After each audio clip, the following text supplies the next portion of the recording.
이번 주에는 우리가 이제 소선지서, 이제 호세아서까지 우리가 지난 주간에 보았고요.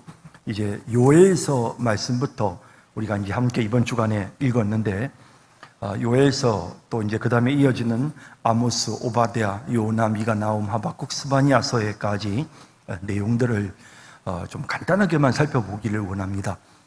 사실 이제 여러분들이 금요일 저녁에 함께 하나님께서 주시는 은혜를 사모하는 마음으로 나와서 또 간절하게 또 기도하기를 원하는데요.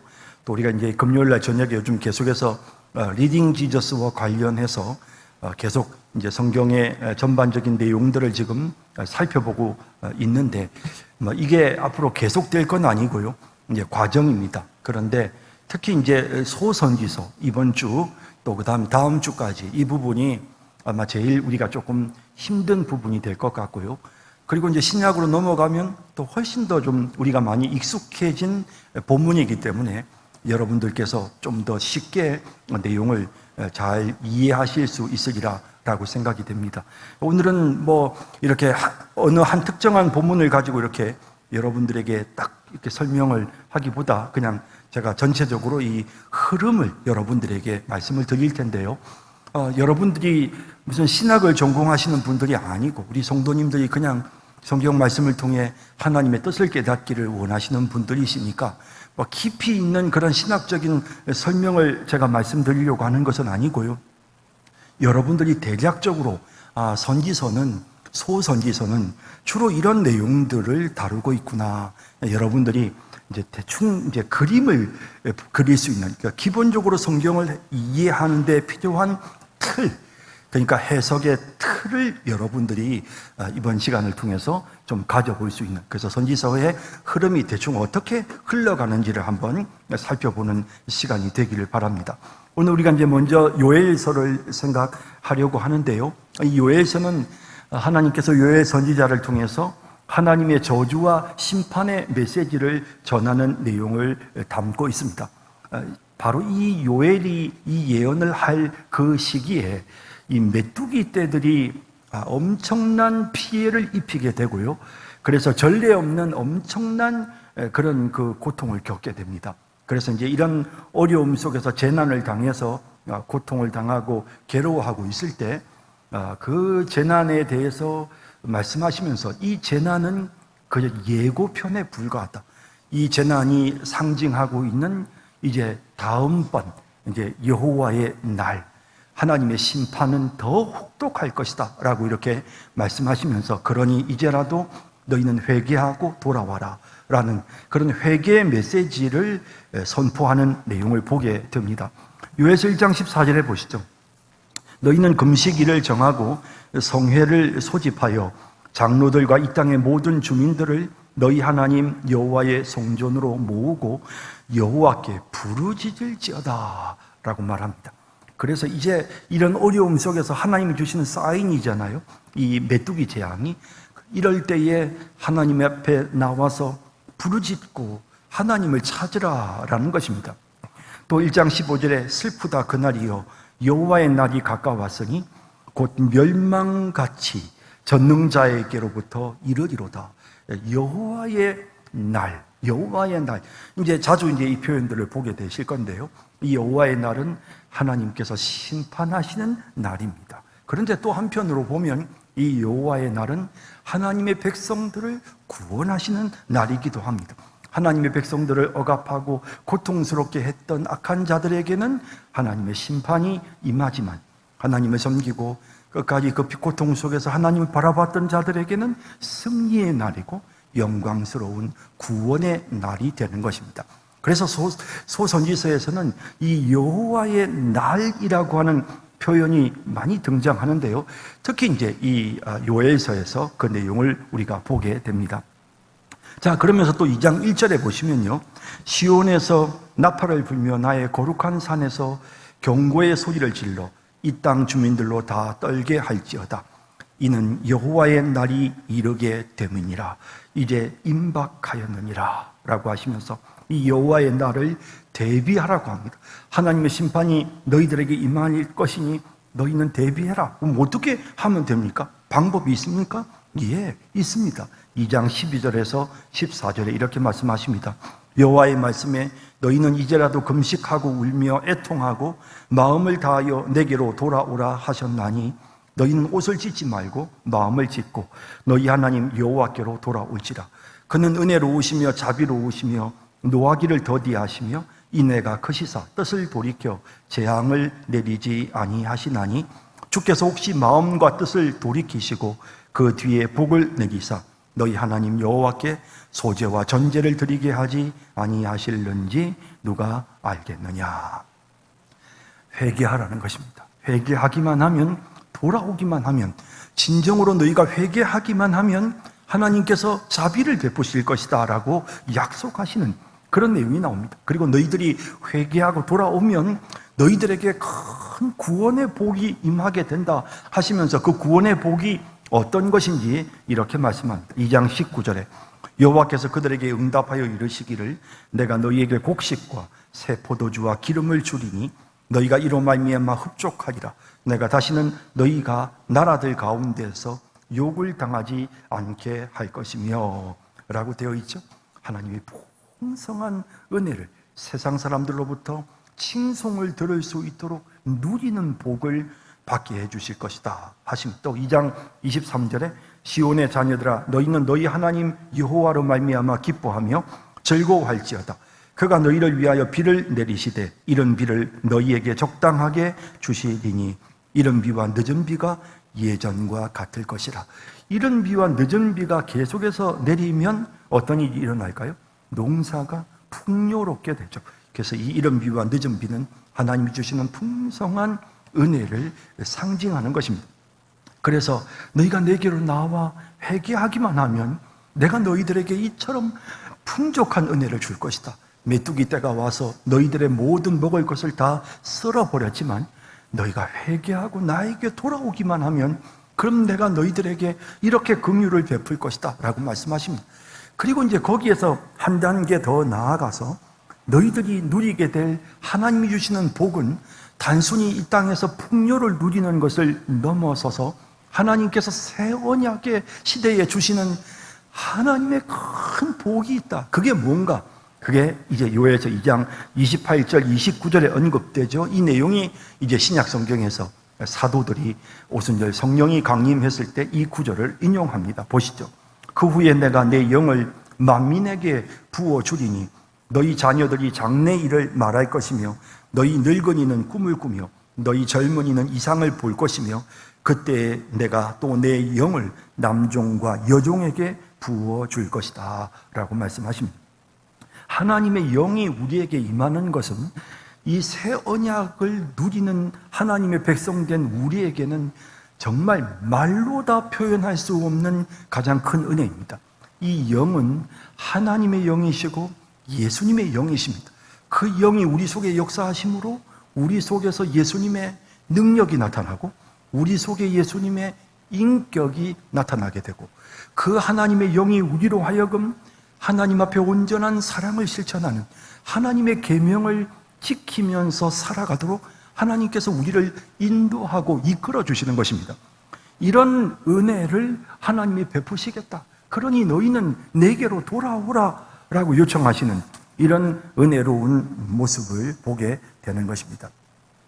사실 이제 우리가 이제 이 하나님의 영이 임하는 이 은혜에 대해서 요엘서가 말씀을 하고 있습니다. 물론 우리가 요엘서뿐만 아니고 이미 우리가 앞서 보았던 예레미야서, 특히 에스겔서에서는 새 영, 하나님의 영이 우리에게 임하실 것이다 라는 사실이 계속해서 강조가 되고 있는데요.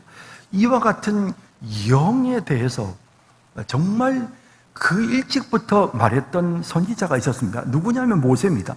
모세가 민수기 11장 21절에 모세가 이렇게 말합니다. 29절에 여호와께서 그의 영을 그의 모든 백성에게 주사 다 선지자가 되게 하시기를 원하노라.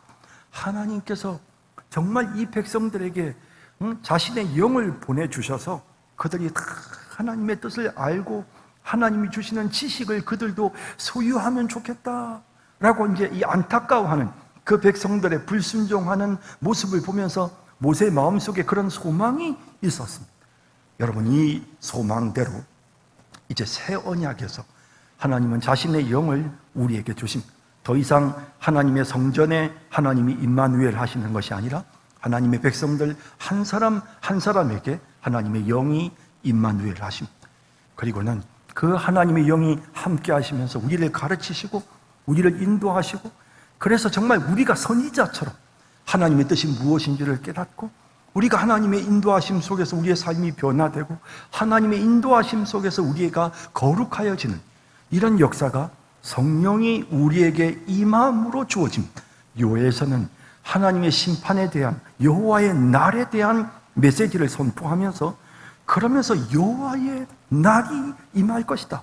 그때는 악의 세력들이 심판을 받게 될 것이다. 하지만 그 여호와의 날이 임할 때 그때 하나님의 백성들은 구원을 받게 될 것이다. 여호와의 이름을 부르는 자들은 구원을 받게 될 것이고, 그리고 그들에게 내가 약속한 성령을 보내줄 것이다. 이렇게 약속하시는 내용이 바로 다름 아니라 요엘서의 메시지입니다. 요엘서 2장 30절에서 32절에 보시면요, 보세요. 내가 이적을 하늘과 땅에 베풀리니 곧 피와 불과 연기 기둥이라. 이 여호와의 날에 대한 내용이죠. 이 사도행전에서도 언급됐고 요한계시록에서도 이 내용이 나옵니다. 하나님의 심판이 임할 때의 모습을 우리에게 보여줍니다. 피와 불과 연기 기둥, 이건 하나님이 심판하시는, 악을 심판하시는 모습입니다. 그런데 이런 악에 대해 심판하시는 이 순간에 어떤 일이 일어나느냐 보시죠. 31절에 여호와의 크고 두려운 날이 이르기 전에 해가 어두워지고 달이 핏빛같이 변하려니와, 이런 엄청난 하나님의 무서운 심판이 일어나지만 32절에 누구든지 여호와의 이름을 부르는 자는 구원을 얻으리니 이는 나 여호와의 말대로 시온산과 예루살렘에서 피할 자가 있을 것이며 남은 자 중에 나 여호와의 부름을 받을 자가 있을 것임이니라 라고 말씀하십니다. 하나님의 이름을 부르는 자들은 구원을 받아서 그들이 시온산에 예루살렘에 피하게 될 것이다 라고 말씀하죠. 하나님의 부름을 받은 남은 자들, 이들은 단지 바벨론에서 포로로 끌려갔다가 돌아온 자들을 말하는 게 아닙니다. 여기서 말씀하시는 남은 자들은 영적 이스라엘, 이방인들 중에서 또 모든 이 세상 모든 열방 모든 족속들 중에서 예수님을 믿는 자, 그들은 다 누구나 이제 주님의 이름을 부르는 자는 구원을 얻게 되는 것입니다. 자, 그래서 이제 요에서는 하나님의 준엄한 심판이 우리에게 임할 것이다. 그러니 너희는 회개해야 된다 라고 말씀하시고, 하지만 여호와의 이름을 부르는 자들은 구원을 받게 될 것이다.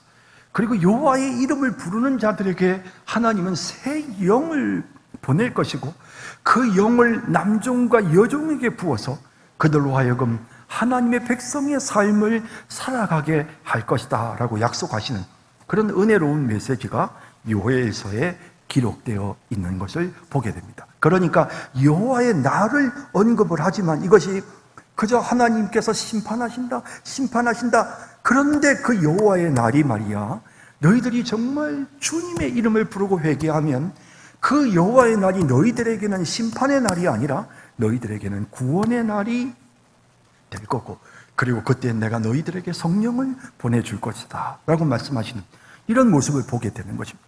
여러분, 지금도 하나님의 심판은 계속되고 있습니다. 악에 대한 하나님의 심판은 계속되고 있고, 그러면서 하나님의 백성들을 하나님이 구원하시고 보호하십니다. 하나님의 이름을 부르는 모든 자들을 하나님 보호하시고 구원하시고 그들에게 지금 성령을 부어주시는 이런 시대를 우리가 살아가고 있는 것입니다. 요엘서가 말씀하시는 이 내용이 사도행전에 보면 베드로가 설교하면서 이것이 오늘날 우리에게 응하였다라고 말씀하는 것입니다. 이게 장차 예수님이 재림하실 때에 나타나는 것이 아니라 이미 예수님이 이 땅에 초림하셔서 부활하고 승천하시고 성령을 보내주심으로 이와 같은 사건이 우리에게 시작된 것입니다. 여호와의 날, 악에 대한 심판, 하나님을 대적하는 악인들에 대한 하나님의 심판과 또 하나님의 백성들을 보호하시는 은혜로운 역사가 지금 시작되어서 우리 가운데 지금 그 일이 진행되고 있고, 뿐만 아니라 가장 중요한 엄청난 사건은 하나님의 성령이 우리들에게 역사하신다라는 사실, 그것을 요엘서가 우리에게 지금 명확히 보여주고, 또 사도행전은 그 요엘서가 이미 우리에게 성취되었다는 사실 또한 설명하고 있는 것입니다. 아모스서라는 성경은 유다 베들레헴 남쪽에 있는 드고아 출신의 목자이자 농부였던 이 아모스가 하나님의 부르심을 받아서, 원래는 유다 사람이었지만 이 사람이 북이스라엘의 불의와 타락에 대해서 심판을 선언하고 구원의 메시지를 전하는 그와 같은 선지자로서 하나님 앞에 쓰임을 받습니다. 이 아모스가 활동했던 시대는 여로보암 2세, 북이스라엘의 왕이 당시에 여로보암 2세였는데요. 이때 사실 북이스라엘은 막강한 세력을 유지했습니다. 그러니까 북이스라엘 입장에서는 가장 번성했던 시대였다는 것입니다. 북이스라엘은 전례 없는 번영과 태평성대를 그 시기에 누리고 있었습니다. 아수르의 위협도 그 시기에는 없었고 남쪽 유다와의 관계도 굉장히 좋았던 그런 시대입니다. 그런데 이런 정말 평화로운 시대에 아모스가 북이스라엘에 대해 하나님의 심판의 메시지를 전합니다. 그것은 당시의 이 사회의 부조리, 그러니까 소위 가졌다고 하는 세상 사람들이 가난하고 힘없는 사람들을 착취하는 이런 일들이 일어나고 있었던 것입니다. 그들은 이미 충분히 번영을 누리고 있었고 부유한 자들은 충분히 그들이 소유할 만큼 필요한 것들을 다 가지고 있었음에도 불구하고 가난한 자들을 계속해서 억압하고 착취하는, 소외된 자들이 너무도 큰 고통을 겪는 이런 일들이 일어나고 있었던 것입니다. 아모스는 이런 사회적인 이 잘못된 이 불의한 이 당시의 북이스라엘의 그 모습을 보면서 막 안타까워하면서 하나님의 심판의 메시지를 전하는데요. 5장 24절에 보면 오직 정의를 물같이 공의를 마르지 않는 강같이 흐르게 할지어다. 그러면서 그 억압당하는 가난한 자들에게 대한 그 착취, 그리고 이 사회의 이 불의, 이 모든 것들을 지금 지적하면서 정의가 물같이 공의가 마르지 않는 강같이 흐르게 할지어다 라는 하나님의 그 요구사항을 이 아모스가 이스라엘 백성들을 향해 선포하는 것입니다. 그러면서 이제 아모스에 보면 열국에 대한 하나님의 심판의 메시지도 이제 아모스에 보면 나오거든요. 그러면 이방 열국들은 왜 심판을 받을까요? 주변에 있는 유다 백성들은 하나님을 제대로 섬기지 않고 하나님이 자기 백성 삼으시고 이 북이스라엘과 남쪽 유다를 하나님이 자기 백성 삼으셨음에도 불구하고 그들이 배신해서 하나님이 그들을 심판하신다는 건 알겠는데, 그러면 왜 이방에 있는 다른 열국들에 대한 심판의 메시지가 왜 이 선지서에 나올까요? 아모스에 보면 다른 나라들에 대한 하나님의 심판의 메시지들이 막 나옵니다. 그 이유가 뭘까요? 여러분 그 이유가 뭐냐면요, 창세기 12장 3절에 하나님께서 아브라함에게 이렇게 말씀하셨습니다. 너를 축복하는 자에게는 내가 복을 내리고 너를 저주하는 자에게는 내가 저주하리니 땅의 모든 족속이 너로 말미암아 복을 얻을 것이라. 여러분, 하나님께서 아브라함에게 주셨던 이 약속, 여러분 이거 참 굉장한 약속입니다. 만약에 이스라엘 백성들을, 하나님이 선택하신 하나님의 백성들을 괴롭히면 하나님께서 그들을 심판하신다는 것이고, 하나님의 백성들을 축복하면 하나님께서도 그 사람들을 축복해 주시겠다라는 내용인 것입니다. 여러분, 이건 부모의 마음을 우리가 생각해 보면 금방 이해가 됩니다. 누군가가 내 자식에게 선을 행하고 내 자식에게 도움을 주면 우리는 그 사람에게 가서 정말 고마움을 표현하고 감사의 마음을 나타낼 것입니다. 반면에 누군가가 내 자식을 너무도 고통스럽게 하고 괴롭게 하면 가서 그 인간 그냥 멱살을 붙잡고 싸워서라도 진짜 그 자식의 억울함을 풀려고 할 것입니다. 하나님께서도 마찬가지입니다. 하나님 자기 백성을 얼마나 사랑하시는데요, 하나님 백성들 괴롭히면 심판받습니다. 그래서 여러분, 열국이 심판받는 내용이 다 그런 것입니다. 그래서 그 열국이 심판받는 이유가 이와 같다는 사실을 계속해서 이 아모스서도 말씀합니다. 여러분 꼭 기억하셔야 합니다. 하나님의 백성들을 괴롭히는 것은 그건 정말 그건 하나님 앞에 정말 아주 진짜 이렇게 맞을 짓을 하는 것입니다. 하나님께로부터 진짜 심판받을 행동을 하는 것입니다. 여러분, 이제 그러면서 이제 아모스서는 이렇게 잘못된 불의한 삶을 살고 있는 그 북이스라엘 백성들에 대한 하나님의 심판의 메시지를 선포하면서 그러면서 공의를 실천하라고 촉구합니다. 그러나 그들이 온전히 하나님 앞에 변화될 수는 없었습니다. 그래서 9장 11절 이하에 보면 하나님이 친히 이제 하나님의 새로운 백성들, 하나님의 나라를 하나님이 세우시는 모습이 나오는데요. 9장 11절에 보시면 그날에 내가 다윗의 무너진 장막을 일으키고 그것들의 틈을 막으며 그 허물진 것을 일으켜서 옛적과 같이 세우고, 이제 하나님께서 다윗의 무너진 장막을 일으킬 것이다. 다윗이 통치하는 새로운 하나님의 나라.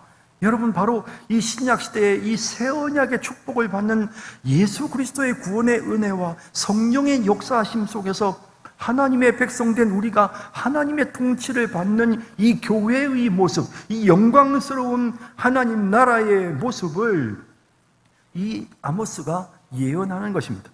이어지는 9장 13절에서 15절에 여호와의 말씀이니라. 보라, 날이 이를지라. 그때에는 파동하는 자가 곡식 추수하는 자의 뒤를 이으며 포도를 밟는 자가 씨 뿌리는 자의 뒤를 이으며 산들은 단 포도주를 걸리며 작은 산들은 녹으리라. 이게 막 하나님이 풍성한 복을 주시는 모습을 보여줍니다. 내가 내 백성 이스라엘이 사로잡힌 것을 돌이키리니 그들이 항폐한 성읍을 건축하여 거주하며 포도원을 가꾸고 그 포도주를 마시며 과원들을 만들고 그 열매를 먹으리라. 내가 그들을 그들의 땅에 심으리니 그들이 내게 준 땅에서 다시 뽑히지 아니하리라. 여러분, 이 땅이 무슨 땅입니까? 여러분, 계속 말씀드리지만 이 땅은 이 팔레스틴 땅을 말하는 게 아닙니다. 가나안 땅이 아닙니다. 하나님이 통치하시는 땅이 하나님의 나라입니다. 우리가 하나님의 통치를 받고 있기 때문에 우리는 하나님의 나라에 속해 있습니다. 우리가 하나님의 나라에서 절대 뽑히지 않습니다. 하나님의 나라, 하나님의 통치를 받는 하나님의 나라 속에 우리는 그 백성으로서의 우리의 위치가 절대로 이게 소멸하거나 사라지는 일이 없이 유지가 된다는 사실을 분명하게 말씀하고 있는 것입니다. 자, 그러면서 이제 여기 이 아모스서는 이와 같은 하나님의 심판에 대한 메시지 이후에 그들이 정말 하나님 앞에 공의로운 삶을 살도록 촉구하지만, 그러나 그들의 그러한 공의는 그들 스스로가 이룰 수 있는 것이 아니고 이제 하나님께서 친히 다윗의 장막을 새로 일으키심으로써, 예수님이 이 땅에 오심으로써, 예수님이 우리의 정말 통치자로, 목자로, 왕으로서 오심으로써 비로소 우리에게 완성될 수 있다는 사실을 보여주고 있는 것입니다. 다음으로 오바댜서입니다. 오바댜서는 구약 성경에서 제일 작은 한 장짜리 성경인데요, 에돔을 향한 하나님의 심판을 선언하고 있습니다. 여러분, 에돔이 왜 심판받았을까요? 앞서 제가 계속 말씀드리죠. 주변 나라들이 심판받는 이유는 한 가지입니다. 하나님 나라 백성들에게 잘못해서 심판받습니다. 보시죠. 1장 12절 이하에 내가 형제의 날 곧 그 재앙의 날에 방관할 것이 아니며, 그러니까 이 에돔이 심판을 받는데 그 이유가 뭐냐면, 너희가 형제들이 재앙을 당하는 날 너희들이 방관해서는 안 되었다, 이 말씀입니다. 유다 자손이 패망하는 날에 기뻐할 것이 아니며, 너희들이 유다 자손들이 정말 패망하는 것을 보면서 너희 기뻐했지, 너희 그렇게 해서는 안 되는 거야. 그 고난의 날에 내가 입을 크게 벌릴 것이 아니며, 내 백성이 환난을 당하는 날에 내가 그 성문에 들어가지 않을 것이며, 환난을 당하는 날에 내가 그 고난을 방관하지 않을 것이며, 환난을 당하는 날에 내가 그 재물에 손을 대지 않을 것이며, 내 거리에 서서 그 도망하는 자를 막지 않을 것이며, 고난의 날에 그 남은 자를 원수에게 넘기지 않을 것이니라. 여호와께서 만국을 벌할 날이 가까웠느니 내가 행한 대로 너도 받을 것인즉 내가 행한 것이 내 머리로 돌아갈 것이다. 그래서 이 에돔이 멸망당하는 이유는 이 정말 유다가 고통을 당하고 하나님 백성들이 이 예루살렘의 어려움을, 침공을 다 통해서 좌절을 겪고 있을 때, 그때 이 에돔 사람들이 이 유다 백성들을 도와주지 아니하고 그들을 팔아넘기고 그들의 가는 길을 막고 도망치지 못하게 하고 거기에 대해 하나님이 심판하신다라는 메시지를 분명하게 말씀하고 있는 것을 보게 되는 것입니다. 그러면서 하나님의 백성은 반드시 구원받는다.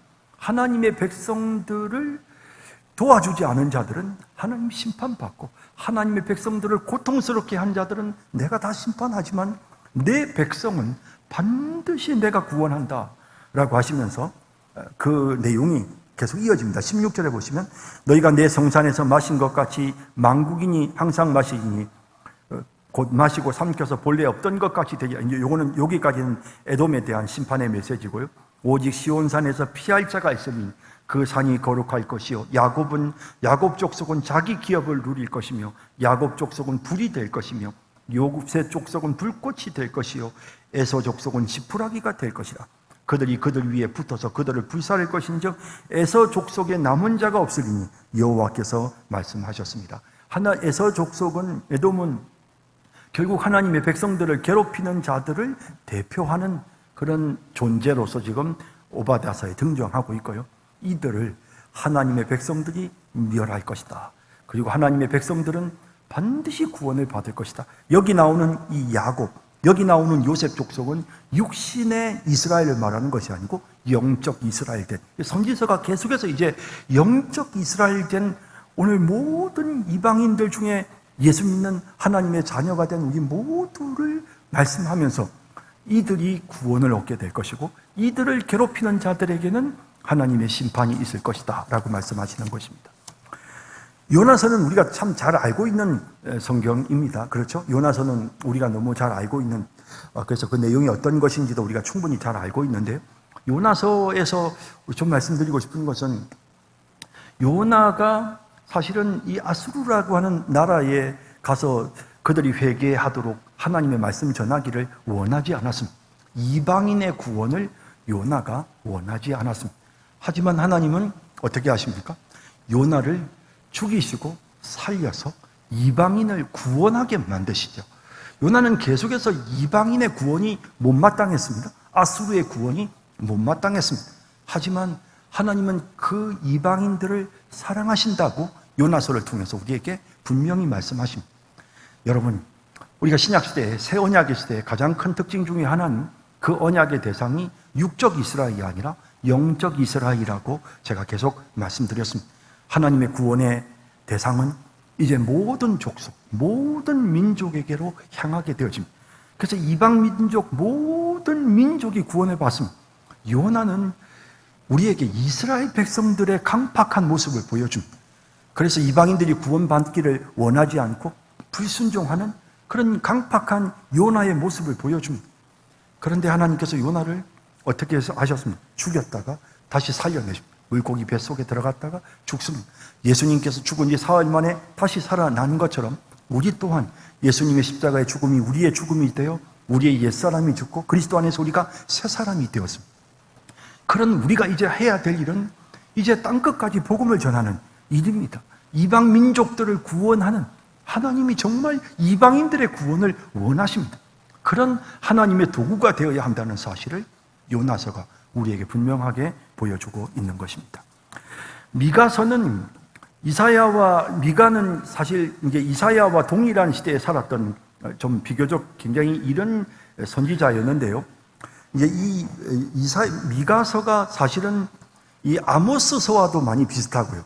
그래서 이제 아모스는 앞서 말씀드린 것처럼 북이스라엘이 번영을 이루고 있는 동안 이들이 범죄를 저지른 것에 대해서 하나님의 공의와 하나님의 정의를 행하라고 선포하는 그런 성경이 이 아모스잖아요. 그래서 미가서를 유다의 아모스다라는 표현을 씁니다. 그래서 유다 백성들 또한 이런 부패한, 타락한, 그래서 지도자들이 불의를 행하는 이런 모습을 보여주거든요. 이럴 때에 이 불의를 저지르고 있는 유다가 하나님께로부터 심판받을 것이다 라고 촉구하는, 그러면서 회개하도록 그렇게 요청하는 그런 내용, 그리고 예루살렘이 결국 심판을 받아 멸망당할 것이다 라고 예언하는 그런 역할을 한 인물이 바로 미가입니다.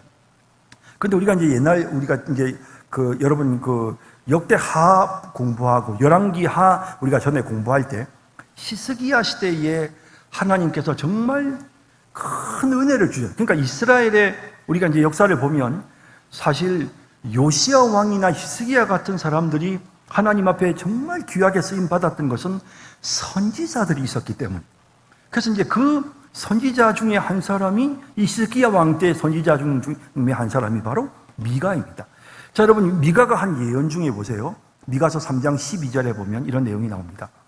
이러므로 너희로 말미암아 시온은 갈아엎은 밭이 되고 예루살렘은 무더기가 되고 성전에 사는 수풀의 높은 곳이 되리라. 이 예언의 메시지를 히스기야와 당시 유다 백성들이 듣습니다.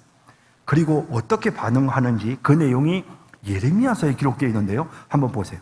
예레미야 26장 18절 19절에 유다의 왕 히스기야 시대에 모레셋 사람 미가가 유다의 모든 백성에게 예언하여 이르되 만군의 여호와께서 이와 같이 말씀하셨느니라.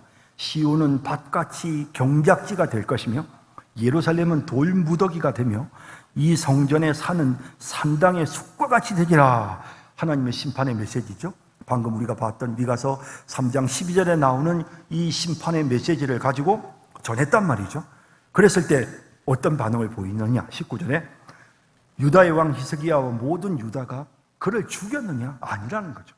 히스기야가 여호와를 두려워하여 여호와께 간구하며 여호와께서 그들에게 선언한 재앙에 대하여 뜻을 돌이키지 아니하셨느냐라고 되어 있는 것입니다.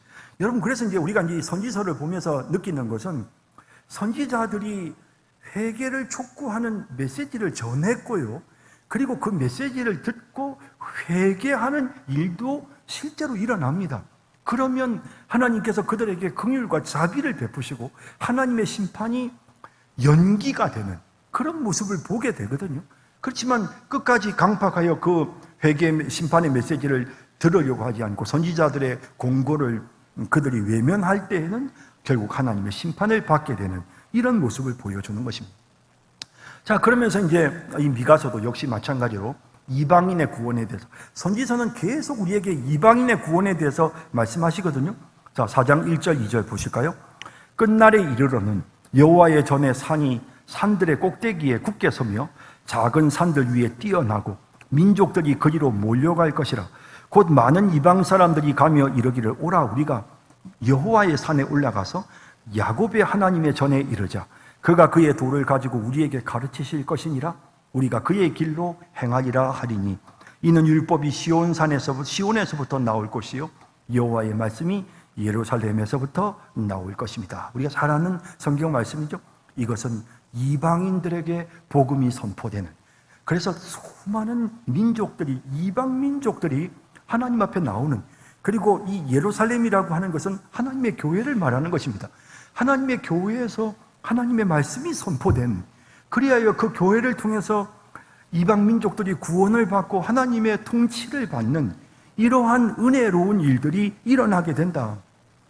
여러분, 이게 선지서가 우리에게 계속 말씀하시는 내용이거든요. 자, 그러면서 이제 이런 일들이 일어나도록 하기 위해 가장 중요한 사건이 있습니다.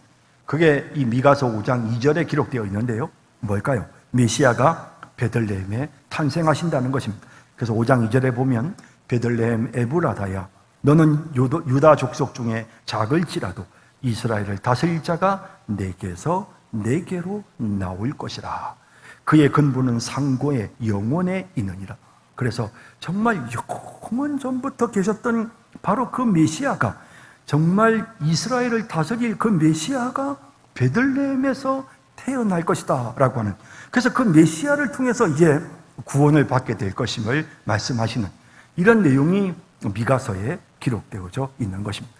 자, 이제 선지서의 이제 전반적인 특징들을 우리가 이제 조금씩 이제 느끼셨을 것 같고요. 그 다음에 이제 나훔은 역시 이제 아수르에 대한 하나님의 심판의 메시지들을 말씀을 하고 있는 모습을 보게 되고요.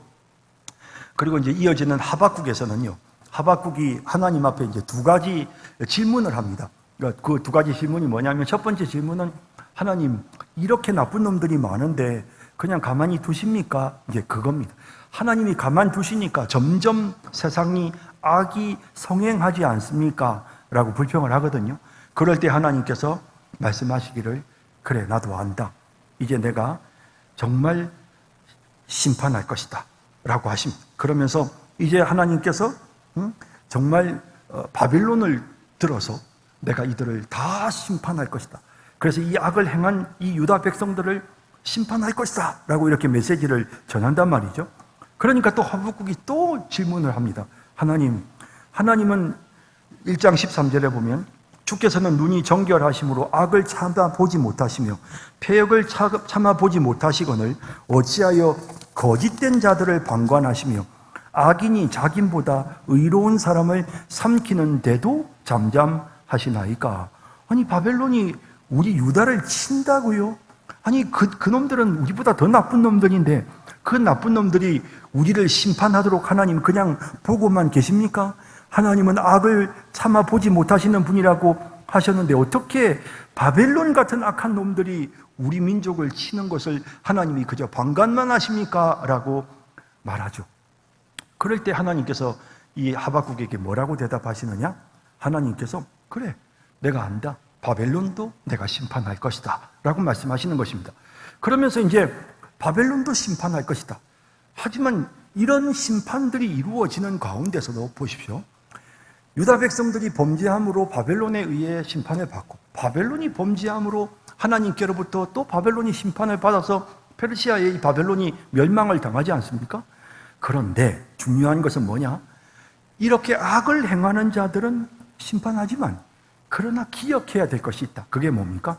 2장 4절에 악인에 대해 말씀하시면서 보라 그의 마음은 교만하며 그 속에서 정직하지 못하나 의인은 그의 믿음으로 말미암아 살 것이다. 의로운 백성들, 주님을 믿는 그 의로운 백성들, 하나님은 그들은 살리신다. 왜? 그들의 믿음 때문에. 그래서 하나님을 믿는 믿음을 가진 자들은 의인들입니다. 악인이 아니고 의인들입니다.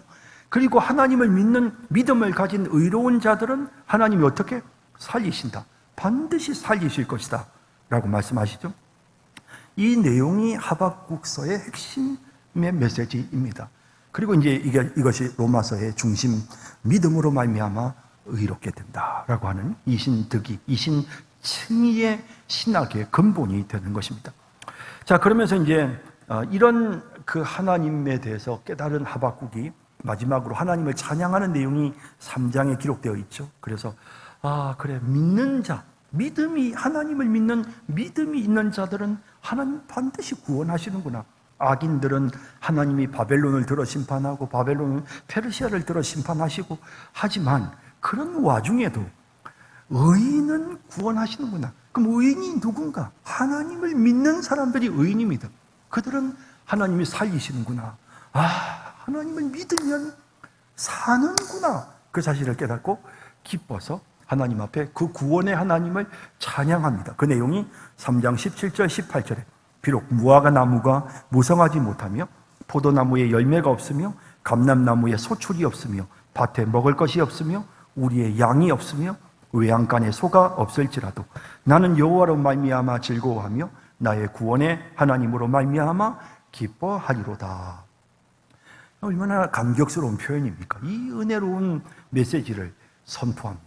하박국이 너무 기뻐서 믿음으로 살리라.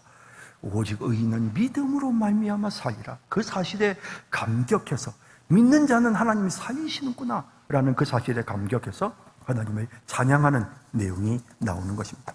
마지막으로 이제 스바냐서인데요. 스바냐서도 역시 불순종한 유다에 대한 하나님의 심판의 메시지를 전하고 있습니다. 그래서 이 교만한 자들, 유다의 징계가 임할 것이고 또 하나님의 백성을 해방하는 자들에게 하나님이 심판하실 것이다 라고 하는 그런 심판의 메시지가 선포되고요. 또 그러면서도 이방 민족의 구원에 대해서 말씀하세요 합니다. 3장 9절에 보면 그때 내가 여러 백성의 입술을 깨끗하게 하여 그들이 다 여호와의 이름을 부르며 한 가지로 나를 섬기게 하리니. 여러 백성의 입술을 깨끗게 한다. 이 표현들을 보면 하나님께서 모든 이방 민족들을 구원하실 것이다 라고 말씀하시는 이런 내용을 보게 되는 것입니다. 그러면서 이제 이렇게 하나님께서 이 백성들, 하나님이 구원하신 하나님의 백성들을 하나님이 얼마나 사랑하시는지를 스바냐 3장 17절에 이렇게 표현합니다. 너의 하나님 여호와가 너의 가운데 계시니 그는 구원을 베푸실 전능자시라.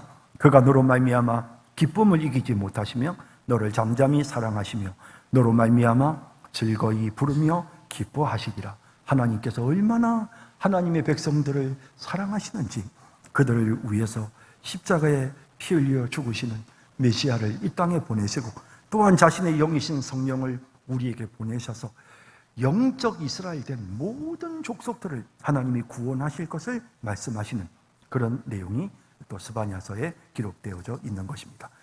자, 여러분, 이제 이렇게 우리가 한꺼번에 지금 짧은 시간, 조금 시간이 좀 길어지긴 했습니다만은, 요 시간 동안 제가 여러분들에게 지금 요엘서에서부터 스바냐서까지 쭉 살펴봤습니다. 자, 이제 이 성경들을 쭉 살펴보면서 여러분들이 느끼는 어떤 그 느낌이 있을 겁니다. 아, 이게 다 보니까 통일성이 있어요. 그러니까 이게 하나님의 영이, 하나님의 감동으로 기록된 하나님의 말씀이기 때문에 저자들이 다르고 시대가 다 다르고 상황이 다르지만 메시지는 한 가지입니다. 하나님의 사랑, 하나님의 사랑. 그리고 악인들에 대한 하나님의 공의로우신 심판. 그래서 여호와의 날이 임할 것이다. 하나님의 백성들을 괴롭게 하는 악인들은 심판을 받게 될 것이다. 그러나 하나님의 이름을 부르고 정말 예수 그리스도의 십자가의 은혜를 힘입고 성령으로 충만하여진 하나님의 백성들은 구원받을 것이다. 그리고 이 구원에 하나님께서 모든 이방, 모든 민족들을 이 구원의 자리로 초청하실 것이며 성령의 역사하심으로 그들이 하나님의 통치를 받는 하나님의 백성으로 온전하게 살 것인데, 그 백성들의 모습은 너무도 영광스럽고 너무도 아름답다. 이게 선지서가 우리에게 말씀하시고자 하는 메시지인 것입니다. 이런 흐름이라는 것을 여러분들이 아시면 어느 선지서를 읽어도 결국 그런 흐름입니다. 하나님의 심판, 그런 하나님의 크신 사랑, 그리고 그 하나님의 사랑을 위한 그리스도를 이 땅에 보내시고 성령 보내주시고 그 결과로 모든 이방 족속들까지 구원받게 하시는 그 영광스러운 하나님 나라의 백성들의 모습을 약속하시는 그 내용이 선지서의 메시지인 것입니다.